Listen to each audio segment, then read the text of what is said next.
오늘도 뜨거운 이슈 시원하게 풀어보겠습니다. 킹스맨 김수민 평론가 나오셨습니다. 안녕하십니까? 네, 반갑습니다. 자, 김정은 위원장 북러 정상회담을 위해서 러시아로 출발했다는 소식이 들렸는데, 자, 4년 5개월 만입니다. 정상회담이 열리는 거죠, 그러면? 네, 블라디미르 푸틴 러시아 대통령은 북한 김정은 위원장과 정상회담을 한 다음에 공식 만찬도 개최를 할 것이다라고 러시아의 크렘린 궁이 발표를 했습니다. 네. 페스코프 대변인은 우리는 계속 우정을 강화할 것이다라고 강조를 했고요. 네. 아직까지는 정상회담의 정확한 일정이나 장소는 공개가 되지 않았는데요. 일단은 이제 현재 푸틴 대통령이 블라디보스톡에서 동방경제 포럼을 이제 참석을 하고 있습니다. 네. 그리고 오늘 회담이 이루어진다라고 한다면은 뭐 이쪽에서도 만날 가능성이 있다고 봐야 될 것 같고요. 다만 이제 포럼에서 만날 계획은 없다고 밝혔기 때문에 예, 포럼이 끝난 뒤가 일정이 될 가능성이 있고 또 별도 장소에서 만날 가능성도 열려 있습니다. 자, 10일이죠. 그제 김정은 위원장 평양에서 열병식 기념 촬영을 했었는데, 자, 예상했던 시기보다 좀 출발이 좀 늦어지는 느낌이기도 해요. 네, 그렇습니다. 예상 시기보다 다소 늦었다라는 그런 결과적인 분석이 가능하고요. 사실 북한 같은 경우는 김정은 위원장이 이동 경로라든지 일정 이런 것들을 예상하는 것 자체가 상당히 어렵다라고 하는 그런 이제 체제 특수성이 있겠습니다. 김정은 위원장은 이제 보안이 삼엄한 가운데 이동을 하는 경향이 있고요. 또 이번에 러시아 크렘린 궁도 북한 입장을 감안을 해서 또 본인들의 보안도 있겠죠. 여러 가지 이유 때문에 북러 정상회담 개최 여부에 대해서 발표를 함부로 하지 않는 경향을 보여왔습니다. 아하. 자, 동방 경제 포럼에서 만나는 것보다 크렘린궁에서 만나는 게 더 의미가 크다고 봐야 되겠죠? 네, 일단 동방경제 포럼이라고 하는 행사를 끼고 있는 것은 맞는데 네. 이 행사 도중에 이 행사를 이용해서 만나는 것과 별도로 만나는 것은 분명히 다른 의미를 갖고 있다고 봐야 될 것 같습니다. 네. 여럿이 보는 김에 같이 보자. 아하. 이것이 아니라 우리 따로 봅시다. 둘이 따로 보자. 예, 그렇다면 더 각별하게 얘기를 나누고 또 예전에 비해서 더 어떤 그들의 입장에서 진전된 결과 이런 것들을 도출하기 위한 그런 만남일 가능성 상당히 높다는 것이죠. 자, 북한에서도 대대적으로 보도를 했네요. 네, 북한은 11일 밤 조선중앙통신을 통해서 김정은 위원장의 방러 사실을 처음으로 공식적으로 밝혔습니다. 그리고 노동신문은 12일에 김정은 동지가 러시아 연방을 방문하기 위해 지난 10일 전용 열차로 평양을 출발하셨다라고 보도를 했고요. 예. 보도 자체는 이제 출발보다는 늦었지만은 이미 출발할 당시에 환송 군중이 기차역에 나와 있었다라고 하는 사실도 노동신문을 같이 보도를 했습니다. 자, 전용 열차를 타고 갔는데, 자, 이번에는 전용기 사용 가능성도 제기가 됐습니다. 그렇지만 전용 열차 태양호를 이용하는 모습입니다. 이 전용기 타지 않는 이유가 있을까요? 예, 2019년 북미 정상회담 하노이에서 있었을 때 기억하시는 분들 계실 겁니다. 그때도 김정은 기차 위원장이 타고 갔었죠. 그렇죠. 엄청. 중국의 육로를 관통해서 기차를 타고 갔었는데 김정일 위원장 때도 마찬가지였고 이 북한의 하나의 이제 방법론이겠죠. 그러니까 전용기를 사용할 경우는 운항 경로가 노출이 되고요. 또 경호에도 상당한 부담이 있습니다. 그리고 북한의 전용 열차 같은 경우는 방탄 소재로 돼 있고 스텔스 기능도 갖추고 있다라고 하는 장점이 있고요.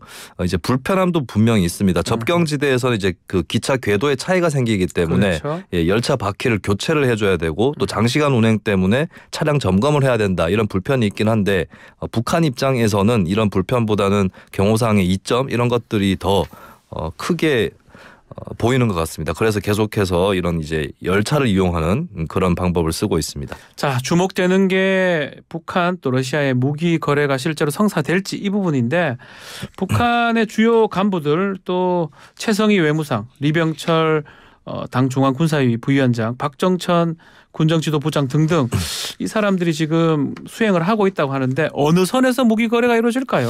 일단은 탄약이라든지 포탄, 미사일 이런 재래식 무기를 거래하는 건 확실시 될 것 같습니다. 그렇다면 이걸 대가로 북한이 러시아에게 받는 것은 무엇이냐 했을 때 일단 거론되는 것이 미사일 원자재이고요. 그리고 무기에 관련된 기술을 받으려고 할 것이다라고 예측이 되고 있는데, 다만 일각에서 잠깐 나오기도 했었던 핵잠수함 기술 이전 이것은 좀 현실성이 떨어진다라고 하는 것이 전문가들의 대체적인 분석이고 한국 정부의 판단인 것 같습니다. 네. 그리고 이번에 거래를 무엇을 거래하느냐 이 내역을 공개를 하더라도 물밑으로 합의된 추가적인 부분이 있을 수 있기 때문에 이 부분에 대해서도 면밀한 정보 수집이 필요해 보입니다. 자, 미국의 반응 어떻습니까? 네, 일단 미국의 반응은 미국에서 이제 현재로서 북한, 러시아 모두를 다 이제 국제적인 왕따라고 보고 있는 그런 예. 입장을 이번에 피력을 했거든요. 그러니까 지금 미국 백악관이라든지 이쪽의 대변인의 입장을 보면 이제 양측 간의 밀착에 대해서 굉장히 우려와 비판의 의식을 포하면서 사실 이제 러시아의 우크라이나 전쟁에 대해서 미국이 강력하게 규탄하는 입장이기 때문에 북한과 러시아의 이런 연대에 대해서 당연히 부정적으로 볼 수밖에 없고 이것이 나아가서 네. 대북 제재 로까지 이어질 것이다라고 예고를 하고 있습니다. 그러니까 국무부의 매슈 밀러 대변인의 경우는 북한은 국제적 왕따, 러시아가 지원을 구걸했다 이런 표현을 쓰기도 했습니다. 자, 다음 소식입니다. 자, 법원이 권태선 전 방송문화진흥회 이사장 해임 처분에 제동을 걸었습니다. 결국 자리에 복귀를 하게 되는 거네요. 이사장이 되는 거네요. 이제는. 네, 다시. 복귀에 하게 됩니다. 예? 이게 좀 과정을 다시 돌아보면 지난 8월 21일에 방송통신위원회가 MBC 방문진 권태선 이사장에 대해서 MBC와 관계사 경영에 대한 관리 감독 의무를 소홀히 했다. 네. 그리고 MBC 사장 선임 과정에서 검증을 부실하겠다. 이렇게 또 얘기를 하면서 해임을 결정을 했습니다. 여기에 반발해서 권 이사장이 집행정지를 신청을 했는데요. 어제 서울행정법원 행정 5부는 일단은 1심 본안 사건 선고일로부터 30일이 되는 날까지 우선은 해임 효력을 정지하도록 했습니다. 재판부는 그 이유에 대해서 본안 소송에서 권 이사장이 이기더라도 회복하기 어려운 손해가 발생을 한다라고 했고요. 네. 그리고 직무 수행에 장애가 될 객관적 상황이 발생했을 때만 해임을 허용하는 게 궁극적으로 공익에 더 부합한다라고 방통위하고는 상반된 판단을 내놨습니다. 네. 일단은 이에 방통위는 즉각 항고하겠다는 방침이고요. 일단 권 이사장은 직무에 복귀를 하게 됐습니다. 자, 직무에 복귀하게 됐는데 이번 법원 결정의 이 결과가 어떤 영향을 줄까요? 네, MBC 방문진의 이사회는 이제 여야 구도로 짜여져 있다라고 표현을 할 수가 있겠는데요.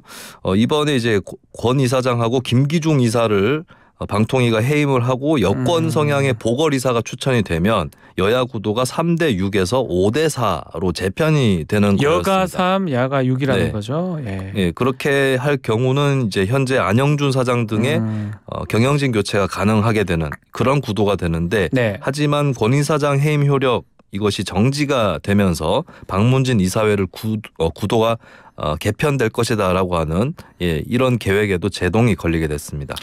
자, 어제 국회 의원회관에서 열린 윤석열 정부 해직 방송기관장 긴급 간담회 한상혁 전 방통위원장이 방송기관장들의 해직 절차에 문제가 있다 지적을 했네요. 네, 이 자리에 참석한 한상혁 전 네. 위원장은 윤석열 정부 해직 방송기관장 긴급 간담회 이라는 자리였는데요. 네. 여기서 이제 언론 보도의 내용에 대해 국가 권력이 직접적으로 문제를 제기하는 것이 당연시되고 있다라고 우려를 하면서 현재 방송기관장들의 해직 절차 또한 납득할 만한 이유도 없고 법이 정한 절차도 지키지 않았다라고 강력하게 비판을 했습니다. 네.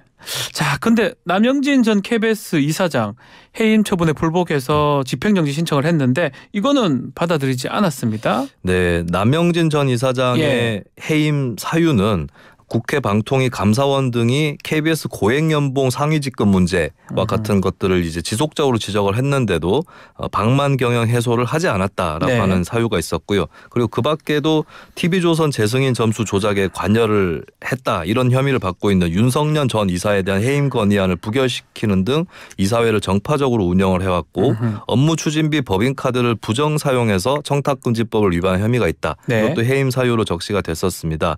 여기에 대해서 이제 남 전 이사장 쪽은 KBS 이사회가 심의 의결을 하는 기관일 뿐인데 경영진 감독 소홀 이것을 이유로 해임할 수 있는가라고 부당하다고 주장을 해왔는데요. 예. 어제 이제 서울행정법원 같은 법원인데 다른 재판부입니다. 행정 2부에서 판결하기로는 KBS 이사로 재직하던 기간에 경영 악화 개선 안건을 심의 의결한 자료를 찾을 수가 없어서 네. 이사장직을 맡을 경우 공익에 중대한 악영향을 미칠 수 있다라고 이렇게 판시를 했고 또 국민권익 권익위원회의 조사를 남 전 이사장이 받고 있는 상황이고 네. 새로운 이사장이 이미 선출됐기 때문에 남 전 이사장이 본안 소송 이후에도 뭐 예를 들어서 본안 소송에서 이긴다 할지라도 회복되기 어려운 손해에 해당하진 않는다라고 이렇게 판단을 내렸습니다. 자, 다음 소식입니다. 국민권익위원회가 지난 7년 동안 선거관리위원회 경력 채용을 전수조사한 결과 발표를 했는데요. 내용 어떻습니까? 네, 권익위원회는 인사혁신처, 경찰청 이쪽의 인력을 포함해서 총 예. 37명의 전담조사단을 꾸려서 지난 6월 14일부터 8월 4일까지 52일간 전수조사를 실시를 했습니다. 결과적으로 총 353건의 채용 비리가 발견이 됐다고 하고요. 지난 7년간 실시한 경력 채용 162회 중에 104회에서 채용 비리가 발견이 됐고 채용된 384명 중에서 58명이 부정합격 의혹자로 드러났다라고 발표를 했습니다. 네. 심지어 내부 게시판에만 채용 공고를 올리고 채용 절차를 진행한 사례도 있다면서요. 네, 몇 가지 사례를 보면 선관위 내부 게시판에만 올라온 채용 공고를 보고 단독으로 응시를 해서 일반직 7급 내지 9급 공무원으로 채용된 사례가 있었습니다. 예. 이것은 공개적으로 채용 공고가 올라온 게 아니기 때문에 사실 선관위에 연이 있는 사람만 응할 수 있는 그런 특징을 갖고 있는 채용이었던 것이고요. 이렇게 이제 나홀로 채용이 된 사람이 있는데 그중에 한 명은 모 구청의 선거 업무 담당자의 아들이었고요. 아들요. 예, 또 다른 한 명은 또 다른 구에 선관위에서 근무한 경력이 있는 사람이었다라고 아하. 하는 이런 좀 그 납득하기 어려운 내용까지도 이제 밝혀졌습니다. 자, 그렇지만 아빠 찬스 얘기를 많이 했잖아요. 선관위 간부 자녀의 그 특혜 채용 이 부분 아직 구체적으로 나오지 않은 것 같은데 이거는 추후 어떻게 되는 겁니까? 네, 일단 이제 그 권익위에서 조사를 하는 과정에서 자녀 특혜 채용 부정 청탁 의혹 등을 밝혀내지 못했다는 점 이것도 잊어서는 안 될 부분이 될 것 같습니다. 왜냐하면 이것은 소속 직원 말고도 가족의 인적 사항까지 확인을 해야지 파악할 수 있는 문제인데 선관위 직원 중에서 41%만 본인과 그 가족에 대한 개인정보 제공에 동의를 한 것이거든요. 네. 그리고 권익위 조사 과정에서 이제 권익위에서 주장을 하면서 이제 선관위를 비판한 대목이 이미 있었는데 선관위가 인사기록 카드라든지 인사시스템 접속 권한 이런 자료들을 온전히 제출하지 않았다라고 해서 이번 조사에 한계가 있는 것이고 그렇기 때문에 권익위원회 같은 경우는 이제 대검찰청 쪽에 수사를 의뢰하면서 수사기관의 수사를 통해서 추가적으로 진실을 밝히는 이쪽에 좀 무게를 싣고 있는 분위기입니다. 자, 다음 소식 오염수 방류 종료 문제인데요. 어제 도쿄전력이 후쿠시마 오염수 1차 방류문 모두 바다로 흘러보냈다 이렇게 네. 얘기가 나왔는데 안정성 문제는 나오지 않았네요. 네, 8월 24일에 방류가 시작이 돼서 19일째 1차 방류가 진행이 됐고 이제 종료가 됐습니다. 1차 방류분은 7,800톤 정도의 분량이었고 하루 방류량은 약 460톤 정도였는데요. 방류 시의 삼중수소 농도 기준은 리터당 1,500베크렐 미만으로 규정이 됐습니다. 예. 원전 3km 이내에서는 리터당 700베크렐이었고요. 이제 그보다 먼 지점에서는 리터당 30베크렐이 초과될 경우에 방류를 중단한다는 게 도쿄 당국의 방침이었었는데 도쿄 전력의 방침이었었는데 네, 일본 관계 당국들이 원전 주변에서 바닷물이나 또 물고기를 채취해서 삼중수소 농도를 분석을 해본 결과로 8월 31일에 방수구 인근 바닷물에서 리터당 10베크렐 정도 삼중수소가 검출이 됐지만 기준치에는 또 크게 미달한 것이어서 현재로서는 이제 안전성 문제가 제기되지 않았다라고 관계 당국들은 판단하고 있습니다. 그럼에도 오염수 방류 과정 중에 3차례 이상의 그 신호가 있기도 했다던데요. 네, 우리 정부가 밝혀온 내용인데요. 일본 측에서 이 신호에 대해서 확인한 입장을 전해왔다라고 하는 것을 이제 우리 정부가 다시 설명을 한 부분이 있습니다. 일단 이제 세부적으로 좀 살펴보면 지난 9월 6일 오후 4시에 오염수를 이송하는 배관에서 누설 감지기 센서가 1개가 작동이 됐고 또 지난 8일 오후 11시 33분에는 관리형 산업폐기물 관리동에 화재 경보기가 작동이 됐고 또 지난 10일 오전 4시 50분에는 원전 1호기 폐기물을 처리하는 건물에서 누설 감지기가 작동을 했다라고 하는 것인데 근데 이 3건은 이제 오염수 방류와는 직접적인 관련이 없는 것으로 판단이 됐기 때문에 오염수의 오염 수준에 문제가 있다라고 하는 그런 단서는 아니었다라고 하는 것이 당국의 설명입니다. 자, 이번 달 하순부터는 2차 방류분을 바다에 내보낸다고 합니다. 네, 우리 정부가 확인한 바에 따르면 예. 2차 방류의 개시 시점은 미정으로 확인됐다. 정보가 들어오는 대로 설명하겠다라고 밝혔고요.